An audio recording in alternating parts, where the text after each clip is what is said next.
is a space in my heart where I find the truth. I find me in you, a truth beyond what you may see now. But when we are one, we bring more good about.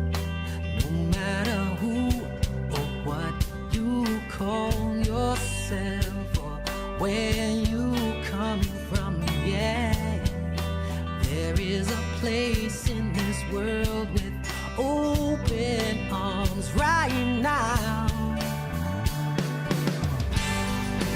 Welcome to love, welcome to peace, welcome to our community.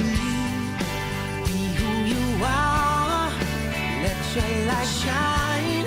We're so much more when we unite. You are welcome here. You are welcome here. I see with new eyes, allow and unfold, embrace and let go, trust the flow.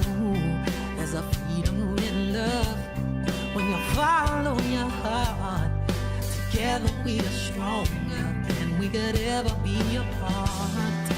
No matter who or what you call yourself or where you come from, yeah, there is a place in this world with open arms right now.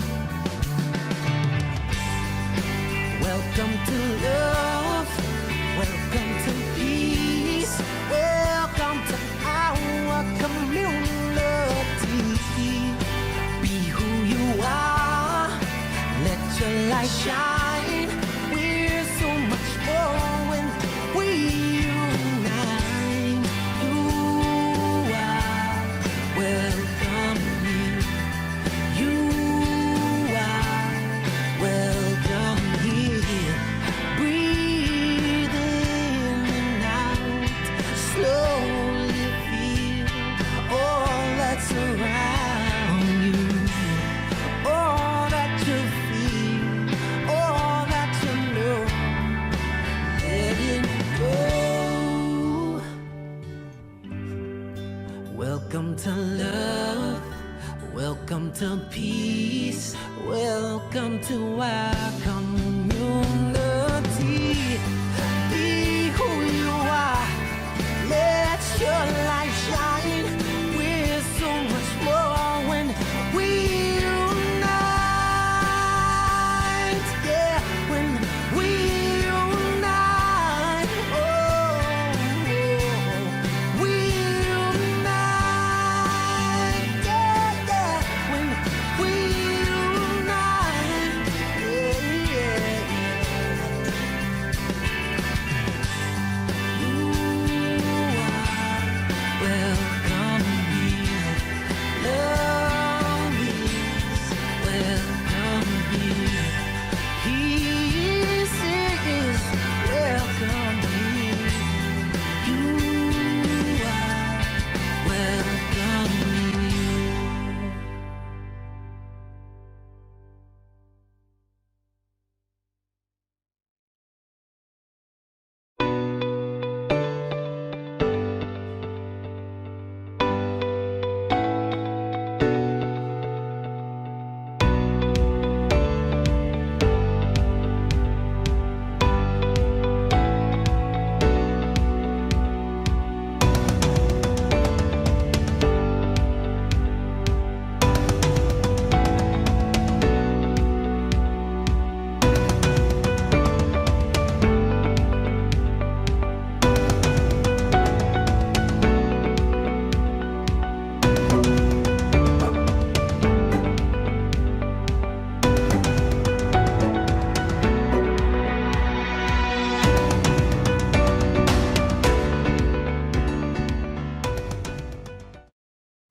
Good morning and welcome to the Unity of Northeast Pennsylvania Positive Path for Spiritual Living. My name is Reverend Richard Pacheco, and we are so grateful for you joining us today as we begin our transition to our more study group type of services.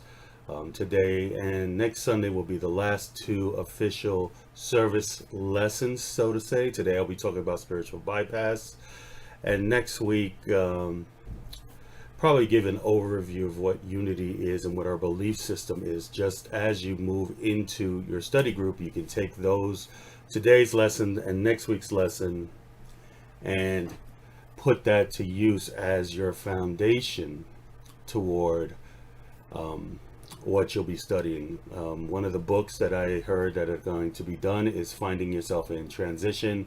Wonderful book. I've read it 3 times already. All 3 times were times in my life where I felt I needed something to guide me through transitional periods. Again, I tend to be a very private person, and I tend to try to do things on my own, and books and mentors have been a great help with that. So this is a book you'll definitely enjoy. You have some great leaders who will be leading the study group, and as the announcement officially comes out probably next Sunday, you'll learn more about that. But for today, I want to talk about spiritual bypass, and we'll talk more about what it is and how that phrase came about. But what I can give you right now is that spiritual bypass a lot of times will show up in our lives when we are afraid. So today's opening prayer and meditation will be about overcoming fear. It'll be about doing the things that we need to do to become better and not trying to avoid them. So with that being said, let's just open up in prayer right now. Let's do a prayer of gratitude. Let's just close our eyes. Just breathe in and be centered in this moment, in this time, knowing that we are surrounded with this allness, this wonderful loving energy that just flows in and through us and through everything in the world, everything in the universe. And we call this God. We call this good. And we know that through all the teachings and all the lessons that we have received, that this moment, this time is the most important one. As the worry of yesterday and the anxiety of tomorrow does nothing, for it does not exist yet other than in our own minds. Such is our fears, as it is the stories we tell ourselves of what could be. And when we take a moment to take a deep breath in together, gather all of that up and just release, you know that we are cleared and open for everything that we need to receive today. With that being said, we are grateful for everything because we know it is, and we say it is, and so it is. And we affirm this with an amen, ashe, and so mote it be. And open your eyes if you've closed them. And as we finish our video, we'll be going into our meditation. Who am I? I'm nobody. I'm somebody. I am everybody and no one all at the same time. I am just one in the crowd. But that's who Jesus spoke to when he said, "You are the light of the world, and the kingdom of God is among you." Can you imagine living in that awareness every day, in every circumstance, accepting that there is something more in us, that there is something more between us that cannot be endangered or destroyed because it is the truth of our very being? Jesus said, "You are the light, and the kingdom of God is among you." Among you. The kingdom of God is in the space between us, which means there is no space between us. There is only God. So who are you? You, like me, are the light of the world, and there is no place in us or between us where God is not.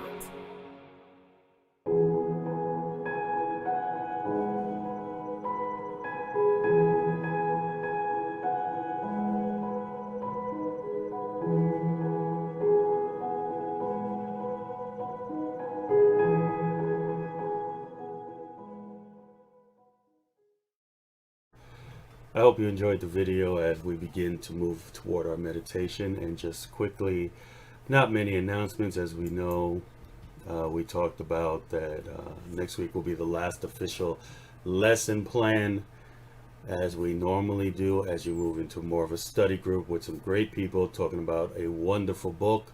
Trust me, you will enjoy it. And as always, if you wish to give to our spiritual community, you can use unityofnepa.org and use the contribute button there. You can go to our YouTube and use the PayPal link there, or you can mail it in. Our wonderful office staff will take care of it. And as always, if you choose to shop on Amazon, you can always use Amazon Smile and choose us as your nonprofit. And it also allows you to lock it in now. So let us go ahead and affirm for ourselves the vision we hold in oneness. We co-create a world inspired by the practice of love, peace, and harmony for all. What is ours to do is to serve our community through affirmative prayer, teaching, and service. And finally, what is it that we believe? There is one power and one presence active in the universe and in my life, God the good, omnipotent.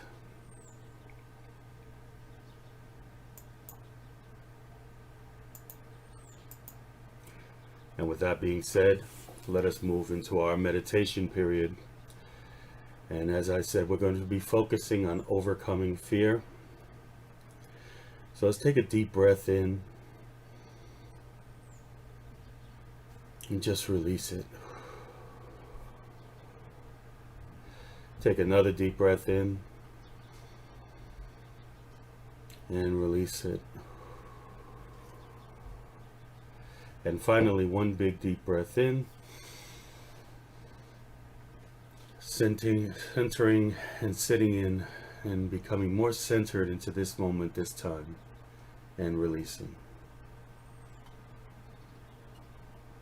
And let us begin by affirming to ourselves that in all of appearances that we know that we are surrounded, we are in the midst of the source, whether you call it God or anything else, that being in the midst of this, we know that it flows in and through us and through everything. So we're in this oneness, we are safe and protective. We know that there is nothing that can harm us, that we do not allow it to harm us. But many times, we allow our temporal being, our human side, our human experience to be led away from, never separated, but the illusion of separation, that we are not one with all. So let us begin by affirming together. I overcome fear with the action, for God within me is greater than anything I face. Strengthened and sustained by Spirit, I rise above an uncertainty and doubt. I skillfully discern all that is before me, and inner wisdom safely guides me through my faith. My faith is greater than my fear, and I move forward, confident, trusting, and assured. Let's just take a few moments in the silence to let that permeate through our subconscious and become one with ourselves.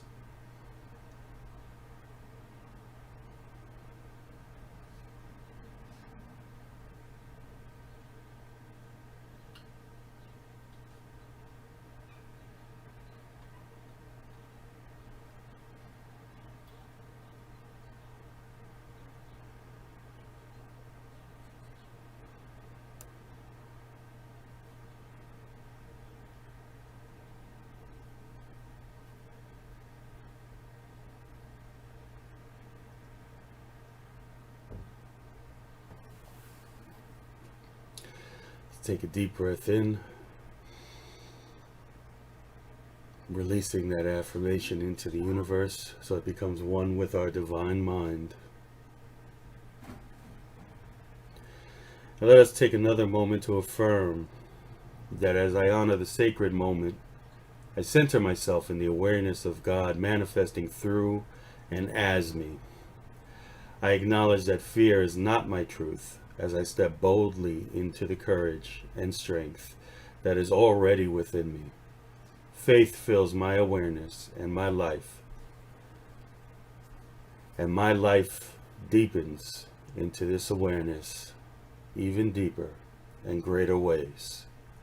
Let's take a deep breath in and let us just release that into the universe as we sit in silence.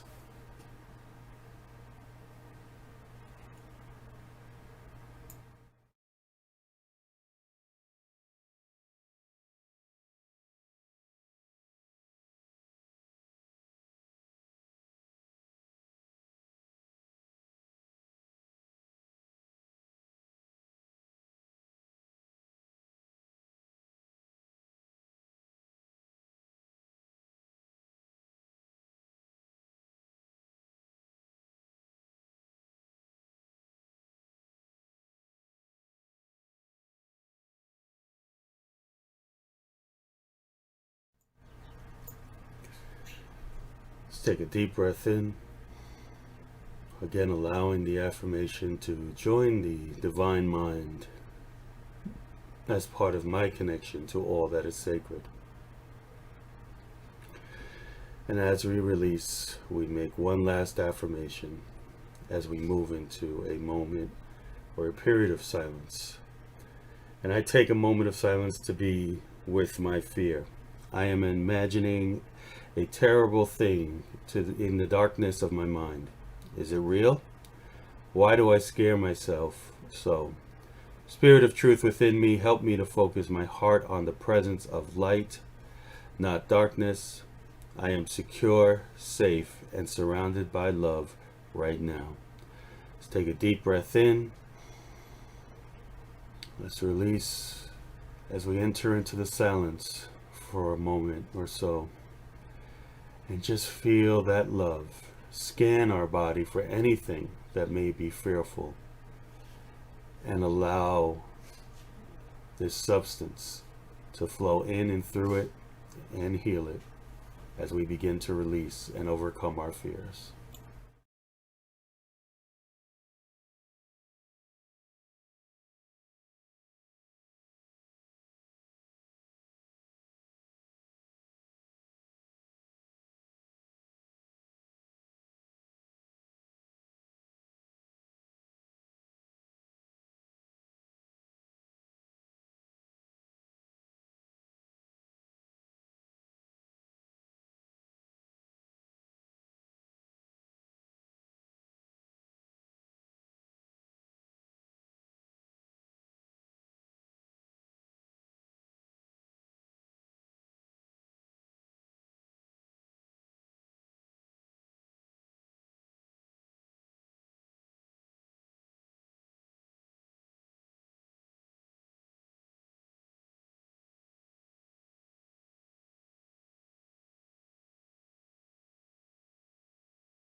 And let us begin to come back to this moment, this time, in a feeling of gratitude that we have worked through what immediately we may be afraid of, knowing that it is only an illusion. Though fear can be a friend, because fear allows us to see a moment where we can work as God within ourselves. And today is the day we begin to let go of those fears, knowing that we move in faith, and we move deeper and deeper into the awareness that we are one, not only with each other, but with our source, which is ever abundant and always flowing. And for that, we are grateful. And we know it is because we say it is, and so it is. Amen.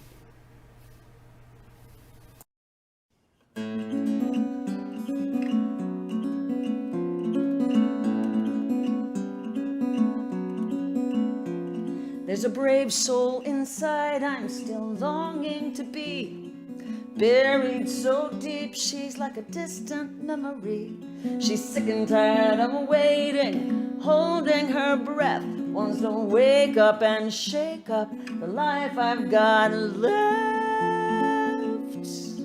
Fear lives in our minds and on our television sets and on our phones. From being a television news reporter for a long time, I know that I was trained to select only the pictures and only the facts that would be the most shocking, salacious, scary, outrageous. That's what we select, and we leave out all the rest. Is it a dangerous world, or is it a beautiful world? What do we believe more, what's on this little screen, or what we see in our real life? With beautiful people helping each other and doing good in the world, and so many things that we can be involved in. What would you do this year if you had no fear? There's someone in my mirror whose voice keeps getting clearer, asking what would I do this year if I had no fear. No fear here. Follow your bliss. The person who coined that phrase said that the way to do that is to do what you care about. What is the thing that you care about? What do you care about? What inspired action can you take to make the world a better place in the ways that you think are important right now? There's someone in my mirror whose voice keeps getting clearer, asking what would I do this year if I had no fear. No fear here. I believe that we are all watched over by a loving higher power. I believe that with all my heart. And I believe that no matter how circumstances look, you're okay, even though you didn't think you were going to be at the time. You're going to be the strong one, the brave one who says, let me reach out and help you the way others reached out to help me. No fear here. No fear here. No fear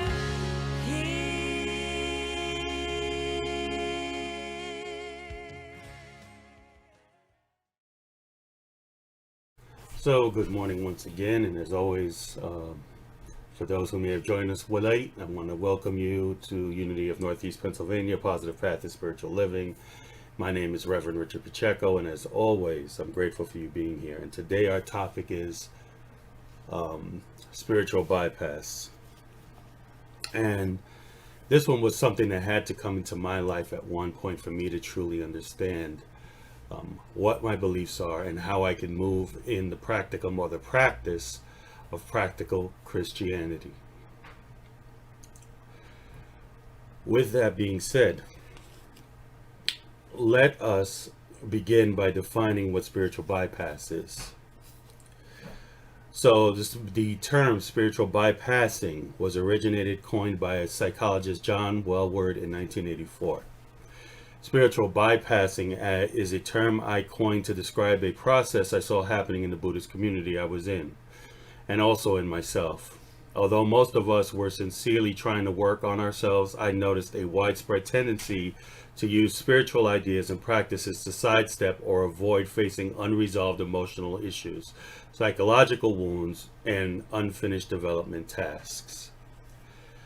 And again, just as the author who just wrote that said, I've been through that. I understand where we've used spiritual terms or we've used spiritual practices more to avoid than to engage. And when we know we're working on ourselves, we must engage in those things. A lot of times, as I said, overcoming fear comes from a place where we are worried about what it is that we are going to come to. We talk about chemicalization. We talk about leaving our comfort zone. outside of unity, one of the phrases that has always been drilled into my head is that that your success is literally 1 foot outside your comfort zone. And if we remain in our comfort zone and we do no growth, we continue to move toward that time where we are releasing ourselves back to spirit, but we're also looking at what we do, what we've done, knowing that nothing has been fulfilled, or that our true gifts were not given away or there for people to see or to do. So with that being said, we don't touch a lot on the Gnostic Gospels, but one of my favorite Gnostic Gospels is the Gospel of Thomas. And there's a phrase in there for exactly what we're talking about. In verse 2, the Gospel of Thomas, Jesus said, "Let one who seeks not stop seeking until that person finds. And upon finding, the person will be disturbed, and being disturbed will be astounded and will reign over their eternity." So again, kind of like chemicalization, we go into these practices, we begin to do the practice, and then we start to be disturbed, as the verse says, or we start to be challenged, and we don't know where we're headed. So a lot of times, kind of like the talk I did on crossing the bridge, knowing that what we need is on the other side of that bridge, we stop halfway and turn back. And it's the same thing here with spiritual bypassing. We learn just enough, but enough that we can hide behind it. This topic became of interest to me when I was in ministerial school and I was taking addiction counseling and, excuse me, dust in the eye, addiction counseling. And during that time, I started to notice that addiction was not only about drugs and alcohol. I could see in people around me, especially in the spiritual community, people would talk about how bad the day was, and I'm so glad to meditate, and how this problem came up, and they were spending 6 and 7 hours out of their entire day meditating. Now, there's nothing wrong with that when it's done with a purpose, such as the author who's lived in a Buddhist community. We know that they spend days and hours chanting and meditating, and that's their practice. But when we do it as an avoidance, it becomes an addiction. And it could be anything. We could be using food. We could be using meditation. We could be using working out as an avoidance to face the things. But as I always say, at the end of that avoidance, that problem is still there. So you either continue to avoid, or you finally face that problem. So with that being said, in a very short way, to spiritual bypass is to use spirituality to avoid, suppress, or escape from uncomfortable issues in life. Some examples that we use it for is the idea of a loved one who we've lost, maybe a relationship breakup, family problems, childhood abuse, loneliness, low self-esteem, mental or emotional health issues. We can add more and more to the list. As I always say, that for some people their issues may be trivial, and to some people that same issue may be traumatic. So based on your situation, what are you doing to move toward it, to move through it, and to come out the other side knowing that you've become that much better, or are we avoiding it?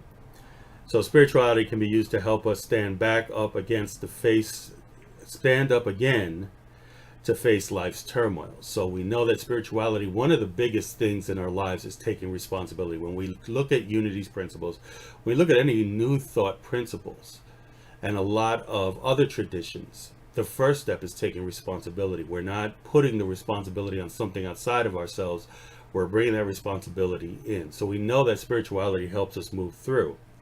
But the problem comes when spirituality is used as a drug for which we become dependent on in order to bypass the darker ailments of our lives. For example, so these phrases were given to me as examples of how we try to move past things using them. Now, the phrasings aren't inaccurate. So I want you to get that straight as I begin to read these phrases, that each one has its has its purpose and has its moment in life that helps us get through it. It is when we use these phrases to avoid that it turns into spiritual bypassing. So let's talk about a few of those phrases. God does not see color, so all lives matter. So these notes I've taken from some groups that have been working on the racial problems and groups and studies. And, we understand that it's easy to say, yeah, we don't see color, but we have to realize that we do.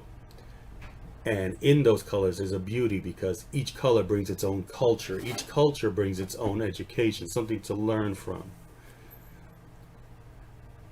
But when we immediately say something like that, though the intention is good, we're avoiding working through the racial part of what's going on in the world. Another perfect example of that, before I move forward, is Harv Bishop, who put out an article by Reverend Dr. Raymond Anderson, who is, if I'm correct, religious science. And he talks about how spiritual bypassing even comes into place of people who show up to walks or protests or other type of things, and they show up, and a lot of the younger people with the selfies, and look, I'm here, I'm supporting, that's great. But when it's all over, what are you doing to help in the situation? What are you doing to continue bringing in awareness and to bring solution? Many people show up for those things but don't do anything else past that. So when we talk about the statement, God doesn't see colors, so all lives matter, we are not taking responsibility for the things we see or the things we say, but we're allowing it to be bypassed. Good vibes only. When we know through this human experience, we have a roller coaster of emotions. And if all we're sitting there is going, oh, it's only good vibes and blah, blah, blah, we don't take the time to work through those emotions. I always say that things like anger and fear are triggers that let us dive deep into who we are, so we can work on that person and become the best person we are, not only for ourselves, but for the people that we interact with around us. Focus on the positive. Well, we know, again, this is another thing. It's, hey, this happened to you and it may be traumatic, but focus on the positive of it. Now, my original podcast, now the name of my company, With Every Encounter, started off with exactly that, was looking back at old situations that we deemed as traumatic or trivial and were still in our minds, and finding the lesson in them. Now, nowhere did that say, oh, just turn it into a positive, especially if it's a very traumatic event that happened in your life. It's about looking back and what can you take from it so that we can begin to move through it, move through the emotions. Anger is a destructive emotion. So once again, we feel anger and we suppress it. Well, we know what happens when you continue to put pressure down and pressure down, pressure down. Sooner or later it explodes. I've been through that. I'm sure a lot of you have, where you keep suppressing, no, I don't want to be angry. Angry is a bad thing, this and that. But when you never allow the emotions to work through us and it goes out, it finally explodes. And we usually explode on someone we love because it is the easiest target, rather than dealing with it at that moment. There's one rule I have now, that if something is bothering me or something, if I feel some type of way, is to express that emotion so that those around me know what I'm going through, and they have a choice of either being there with me or allowing me some time on my own so that it does not affect the people around me. Oh, and this one used to be my biggest pet peeve. It is what it is. Now, there's nothing wrong with the statement, but again, if it's used as a bypass, so things are happening, things are going wrong, nothing's working out, it is what it is, life sucks, that's it. We do nothing about it after the statement. We lose out on that opportunity to be that God within ourselves, to be that Christ self, and work through something. Now, utilizing it in a form of it is what it is at this moment, and knowing that I can improve from here, is a true meaning of that statement. The universe is already perfect. Everything happens for a reason. It is all in divine order. This or something better. God's plan is unfolding as it should. Everything happens for a reason. Repeated that one. You create your own happiness. It was for the best. So again, none of these statements are wrong. We probably use them constantly. But the question is, how are you using them? Are you using to avoid, or are you using it to do better in your life, to know? So let's take one other statement. I didn't want to spend too much time explaining everyone, but everything happens for a reason. Well, that allows us to bypass when we choose not to do something, or we choose to do something that in our perception, and again, remember, perception is personal, everything has gone wrong. See, I needed to also realize that in manifesting, I used to beat myself up because I would come and talk to stories or tell you stories about the good things that happened in my life, not realizing that I truly wasn't manifesting from a place of God or a place of good, but from a place of ego. Now, ego, again, not a bad thing. It's just a self-actualization of who I think I am based on what influences I have. Reverend Michael Bernard Beckwith calls that stage in consciousness. We talk about victim, victor, verity, vessel, verity. In his same four consciousness, they call the second one manifester, because it is the point where we start to learn these spiritual principles and we start to do things in our lives, but we won't realize that within a day or two, things start falling apart because we weren't paying attention to the things around us, or we truly weren't manifesting from that place of God. We were manifesting from a place of temporary ego or temporary self, which again, when it needed to be replicated, could not be done so. And also, it was for the best. So when things happen, we let go of things. It was for the best. We use that.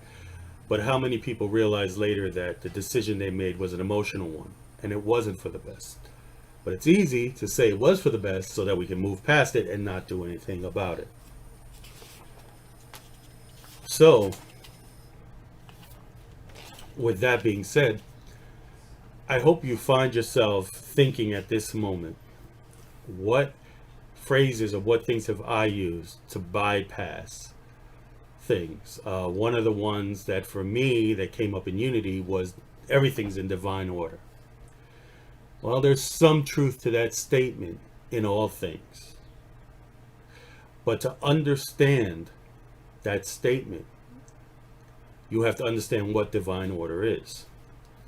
So when we sit there and we look at the world and something tragic happens and we just throw out the phrase, it's all in divine order, we believe, and I've heard this a lot in the manifesting circles, where we believe that everybody's thoughts create their environment. Again, there are truth in that, but not always the same thing. Let's take an extreme case of a tsunami.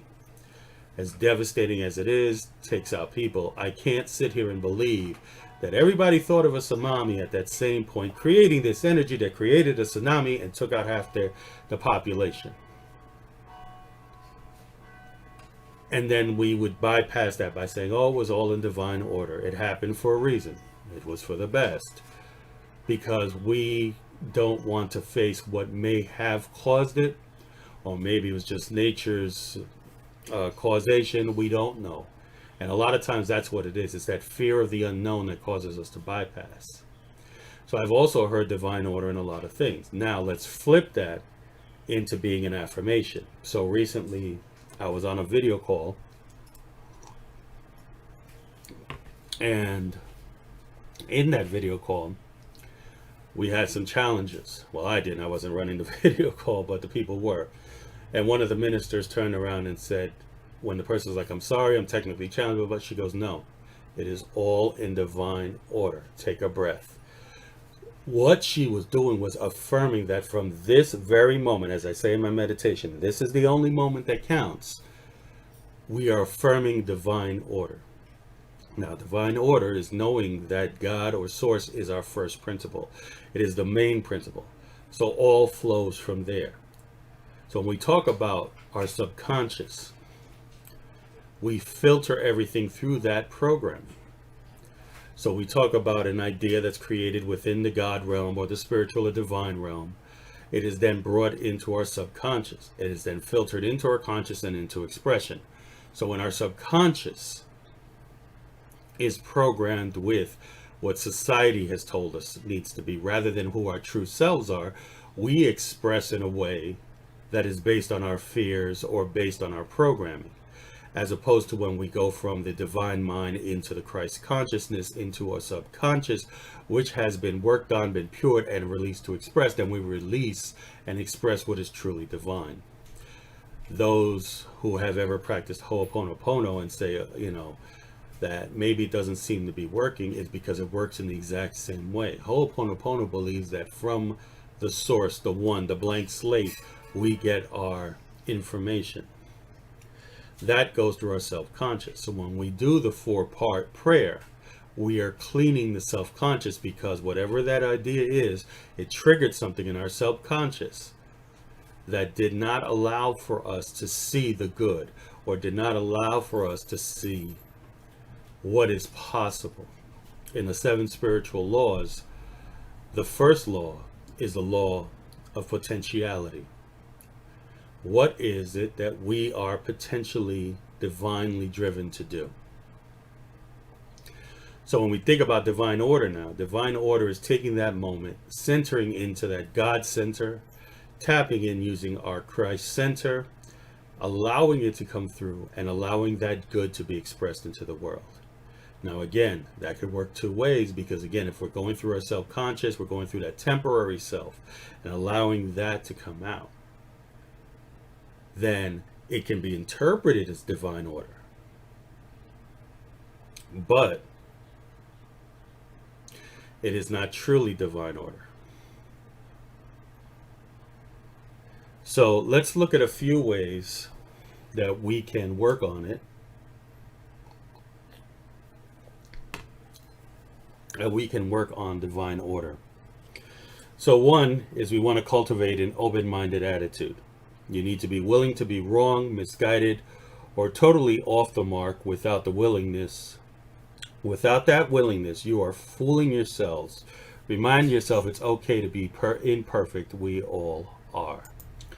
I joke with my wife on this one because she always says, remember, nobody wants to be wrong. And I said, well, I'm a big dude, so I want a t-shirt that says, I like being wrong, because when I'm wrong, I can learn. When I can learn, I can grow. And if I can grow, I can teach. And if I can teach, I can help others grow. And in turn, they learn, they grow, they teach. And that's what a community is. It's not about pacifying or always being there to support, which is important, but to also empower the person to move forward in their lives. So don't be afraid to be wrong. Don't let the need of being right stop you from being great. The second thing is to examine the light and dark sides of what you do.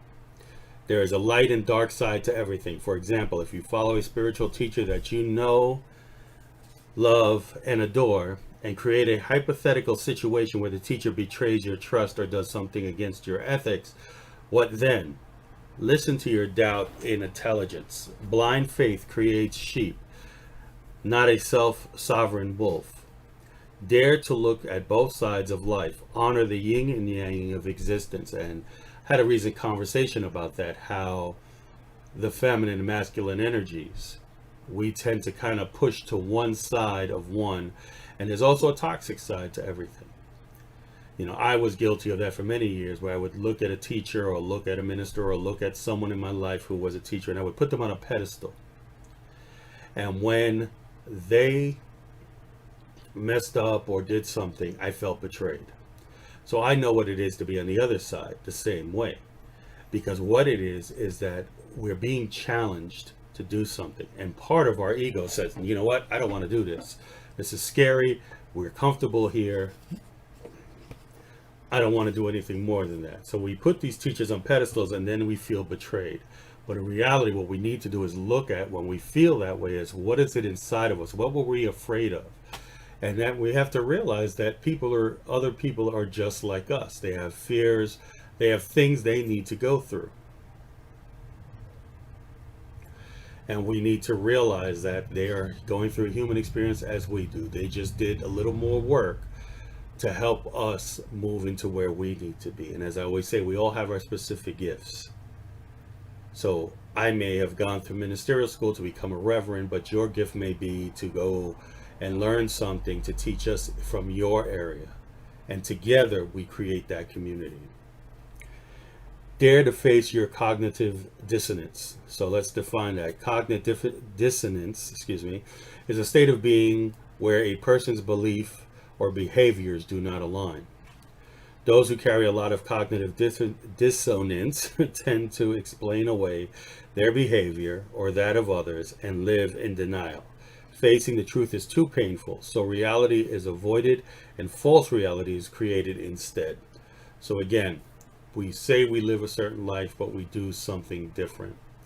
A term I remember being thrown around a lot is being prayed up. And being prayed up, when you talk about unity, we talk about affirmative prayer, is us affirming the good and seeking guidance within that source or substance. And that's a combination of prayer, meditations, denials, affirmations, whatever it is that you practice. And people would say they prayed up, but when you looked at their lives, it was constantly in turmoil. It was constantly. So the question I have to ask is, was it truly a practice, or were you just spiritual bypassing by saying I'm prayed up and you regurgitated some words? Great book for that if you want to learn more is The Universe is Calling by Eric Butterworth. As I said, I'm a big fan of Eric Butterworth because he's a straightforward, no nonsense teacher and tells you how it is. So you have to ask yourself that. And I talk from experience because I did exactly the same thing. I would pray, and you had your embedded theology of the traditional Christianity, and you had your new thought teachings, and they would collide because I was trying to pray from my God within, but in reality, when things got scary, I kept reaching for something outside of me to take it away from me. And my life was good or bad, depending on what responsibility I took. And it took a lot for me to move. And I share just a little bit quickly with Reverend Ike helped me with that, because Reverend Ike was good for always praying and affirming from a point of God in me. And I would talk to Reverend Diane about the same thing, because that embedded theology, I would think of God as something outside of us. So if I said, thank you, God, my mind went to somewhere outside. But with Reverend Ike, I would be going through his affirmations on his books, and it would be, thank you, God, in me. And that allowed me to bring that back into me. And with more practice and more focus, I was able to understand that now when I use the terms that I couldn't do before, and I would say, Lord, help me decide this, I felt it from the inside. When I called upon the Lord, I called upon the I am that was within me. Ask others for honest opinions. Now, again, I'm going to preface this with, others' opinions are basically their perspective. But you must be open to listen, because there's a lesson in everything.